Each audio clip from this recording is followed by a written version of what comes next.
अस्सलाम वालेकुम जी, मैं हूं मोहम्मद आसिम नज़ीर और आप देख रहे हैं मेरा यूट्यूब चैनल। दोस्तों आज की वीडियो में हम एक सर्किट बनाने वाले हैं जिसको डुअल स्टार्टर कहते हैं। इससे पहले भी चैनल पे एक वीडियो अपलोड कर चुका हूं, लेकिन उसके अंदर जो है ओवरलोड नहीं थी, वो बगैर ओवरलोड के स्टार्टर बनाया था। इस वीडियो में हम इसके अंदर ओवरलोड भी ऐड कर रहे हैं। अगर आप लोग ये देखना चाहते हैं कि बगैर ओवरलोड के किस तरह से सर्किट बनता है तो आप मेरी जो पहली वीडियो है इससे पहले वाली वो जाके देख सकते हैं। वहाँ पे आप इसको बगैर ओवरलोड के सर्किट बना सकते हैं आसानी के साथ। यार यहाँ पे एक बात और क्लियर करता चलूँ, बहुत सारे लोग कमेंट करके ये पूछते हैं कि 440 वोल्ट और 220 वोल्ट का जो सर्किट है शायद वो बनाने का तरीका जो है वो अलग-अलग है। तो यहाँ पे मैं आपको क्लियर करता चलूँ कि ये दोनों सर्किट सेम ही होते हैं। फ़र्क सिर्फ ये होता है कि ये जो मेरे पास कनेक्टर है ये है 220 वोल्ट और जो 440 वोल्ट वाला कनेक्टर होता है तो यहाँ पे देखें तो ये देखें यहाँ पे लिखा हुआ है A1 A2, मतलब इसकी जो सप्लाई है कोयल वाली वो 220 वोल्ट है।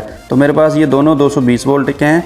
तो जो 440 वोल्ट वाला होता है यहाँ पे उसके मेंशन होता है 440 वोल्ट। तो अगर आपके पास 440 वोल्ट वाला कनेक्टर है तो आप उसको 2 फेस लगाएंगे, और अगर 220 वाला कनेक्टर है तो उसके लिए आपको एक न्यूट्रल एक फेस इस्तेमाल करना पड़ेगा। बाकी ये जो ओवरलोड होती है ये यहाँ पे A1 A2 लिखा हुआ है, यहाँ पे आप इसको सप्लाई देनी होती है AC चाहे वो 220 हो या 440। ये जो रिले है ये दोनों करंट पे ऑपरेट हो जाती है, 440 वोल्ट पे भी चलती है और 220 वोल्ट पे भी चलती है। इसमें कोई भी इशू नहीं है। सिर्फ ये कनेक्टर आप लोगों ने देखना है कि 220 वोल्ट है या 440 वोल्ट है। बाकी जो इसकी डायग्राम है, जो सर्किट है, वायर लगाने का तरीका है वो ये सेम ही रहेगा। जी गाइस, तो सबसे पहले मैं आपको बता दूं ये वाले जो 2 पॉइंट हैं यहाँ पे हमने इसको सप्लाई देनी होती है। ये हमारा A1 है और A2 है। जितने भी ये कंपोनेंट होते हैं सबको A1 और A2 सप्लाई दी जाती है तो ये ऑपरेट होते हैं, मतलब ये चालू हो जाते हैं। यहाँ पे भी A1 और A2 लगा है तो यहाँ पे भी हमें एक सप्लाई देनी होती है, न्यूट्रल फेस 2 वायर लगानी है। तो गाइस सबसे पहले हम कनेक्टर को न्यूट्रल वायर लगा लेते हैं।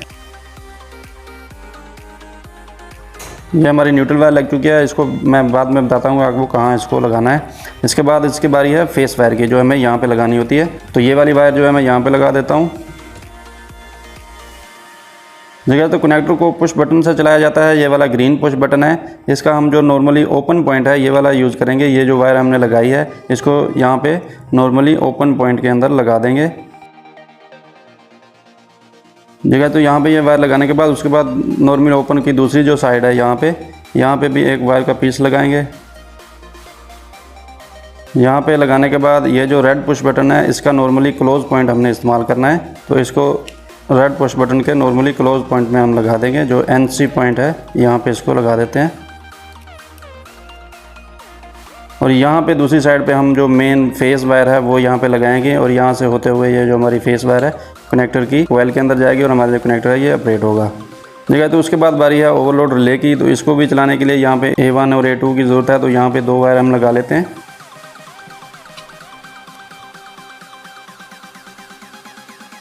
ठीक है, तो ये ओवरलोड को हमारी 2 न्यूट्रल और फेस लग चुके हैं। और उसके बाद यहाँ पे अगर आप देखें तो यहाँ पे 3 पॉइंट आपको मिलेंगे, 95, 96 और 98। ये जो 95 वाला है ये कॉमन पॉइंट होता है और ये नॉर्मली क्लोज होता है, और ये वाला जो होता है 98 ये ओपन होता है। तो हमें जो भी न्यूट्रल या फेस हम यहाँ पे देंगे 95 पे, तो वो हमें आउटपुट की शक्ल में यहाँ से 98 और 96 से मिलेगी। तो हम यहाँ पे न्यूट्रल मैंने लगाई है, फेस हम इसको पुश बटन के ज़रिए कंट्रोल करेंगे, और ये वाली न्यूट्रल है ये हम यहाँ पर लगाते हैं।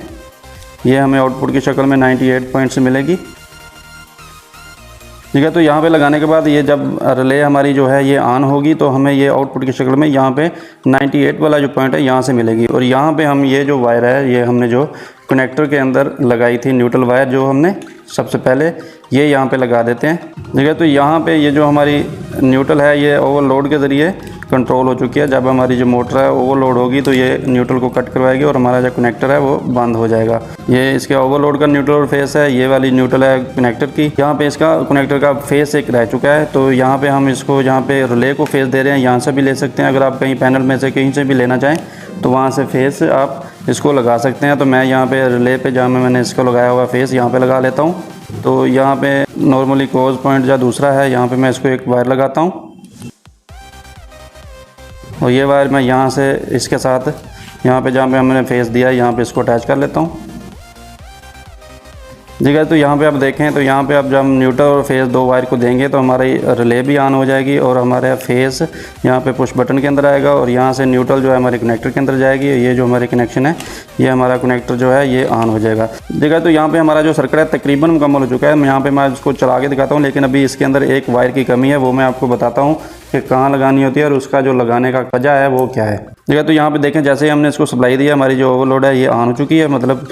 तो अब इसको मैं जैसे ही प्रेस करता हूँ बटन को तो ये हमारा कनेक्टर है ये ऑन हो चुका है। यहाँ पे देखें तो लग चुका है।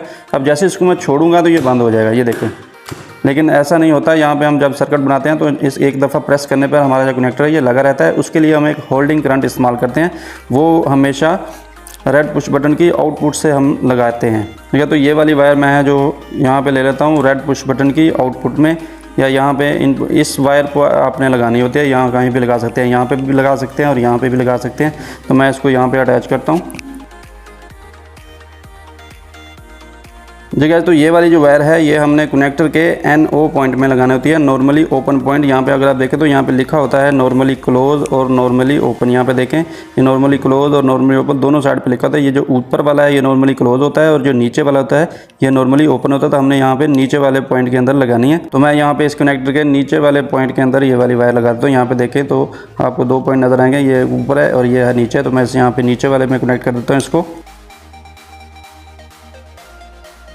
ठीक है, तो ये नॉर्मली ओपन पॉइंट है। तो दूसरी जो इसकी साइड है ये है। ठीक है, तो यहाँ पे देखें तो यहाँ पे जिस साइड पे हमने ये वायर लगाई है नॉर्मली ओपन पॉइंट है जो उसके अंदर हमने लगाई है, ये दोनों साइड पे होता है। यहाँ इस साइड पे भी है और इस साइड पे भी है। आप चाहें तो ये साइड भी इस्तेमाल कर सकते हैं और ये भी कर सकते हैं। मैं यहाँ से इसको लगा के यहाँ पर लगा देता हूँ, तो ये हमारी जो होल्डिंग करंट है ये मुकम्मल हो जाएगी। ठीक है, तो यहाँ पे देखें तो हमने नीचे वाले पॉइंट से एक वायर का लूप डाला है और इसको मैग्नेटिक कॉइल के अंदर लगा दिया है। ठीक है, तो यहाँ पे एक बार फिर बताता हूँ, ये है हमारी न्यूट्रल जो हमने ओवरलोड से कंट्रोल किया है और इसको लगाया है कनेक्टर की कॉइल के अंदर। और यहाँ पे ये हमारा फेस है, ये वाली फेस वायर जो हमने लगाई है ये पुश बटन के अंदर से आ रही है। और ये दूसरी है, ये भी वही फेस है लेकिन इसको हमने कंट्रोल किया है मैग्नेट के नॉर्मली ओपन पॉइंट से, जो हमारा होल्डिंग का काम करेगी। तो अब मैं यहाँ पे इसको सप्लाई दे के आपको चला के दिखाता हूँ। देखा, तो यहाँ पे अब मैं इसको चला के आपको दिखाता हूँ कि ओवरलोड किस तरह काम करती है। यहाँ पे देखें कनेक्टर हमारा चल रहा है। मोटर की जो वायर होती हैं यहाँ पे ओवरलोड में लगी होती हैं, यह जो यहाँ पे बने हुए इसको सर्किट ट्रांसफार्मर कहते हैं, मतलब CT जिस तरह हमारे एम्पेयर मीटर के अंदर होती है। तो यहाँ से दो वायर निकाल के हमने यहाँ पे कनेक्टर के अंदर लगाई होती हैं। और जैसे इनमें से ज़्यादा करंट गुजरता है, हमारी सेटिंग से ज़्यादा करंट गुजरता है, तो ये जो है इसको ट्रिप करवा देती है। अगर आप ये देखना चाहते हैं कि किस तरह से काम करती है तो इस पर मेरी वीडियो डिटेल पे बनी हुई है, मैं उसका लिंक है डिस्क्रिप्शन में दे दूंगा, वहाँ पे आप जाके इसको देख सकते हैं। तो यहाँ पे देखें मैं आपको टेस्ट करवा देता हूँ। यहाँ पे देखें जैसे ही टेस्ट वाला बटन मैं प्रेस करता हूँ तो देखें हमारा जो कनेक्टर है ये बंद हो चुका है। ये हमारी जो ओवरलोड है ये ओवरलोड हो चुकी है। तो इसको दोबारा रीसेट करेंगे तो ये हमारी रीसेट होगी और इसको हम दोबारा चला पाएंगे। तो फिर जब से टेस्ट वाला बटन प्रेस करेंगे तो हमारा जो कनेक्टर है ये बंद हो जाएगा।